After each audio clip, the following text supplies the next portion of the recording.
Le futur. Après le bug de l'an 2000, la civilisation a été éradiquée. Toutes les connaissances ont été perdues. Objection! La culture geek et otaku est riche en légendes urbaines et mythes perpétués encore aujourd'hui. Par exemple, on entend souvent dire qu'en France, Akira est sorti dans une version censurée en VHS. Le film culte d'Otomo Katsuhiro est sorti en 1988 au Japon et 3 ans plus tard en France en 1991. Sa durée en salle était de 124 minutes. Lorsque la cassette VHS est sortie chez TF1 Vidéo, le film faisait 119 minutes. Sans grande surprise, on a rapidement vu se propager dans les réseaux spécialisés comme les fanzines, le Minitel ou encore les conventions, la rumeur selon laquelle les 5 minutes manquantes étaient le fruit d'une censure de la part de TF1 Vidéo. Comme le film n'était plus en salle, il n'y avait pas moyen de retourner le voir pour comparer les deux versions.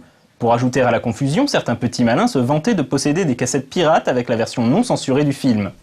En réalité, l'explication de cette différence de durée est bien plus simple. Pour transférer un film de pellicule à cassette, on utilise une technique qu'on appelle le télécinéma. Au cinéma, un film est projeté au rythme de 24 images secondes. Or, en France, le système de télé SECAM affiche les images à un rythme de 50 images secondes, ou pour être plus exact, 50 trames par seconde. Le plus simple pour transférer un film est donc d'accélérer légèrement le film, de 4% exactement, pour le passer à 25 images secondes et pouvoir l'enregistrer sur cassette. Chaque image était donc enregistrée 2 fois à l'identique sur la bande pour arriver au total de 50 trames par seconde.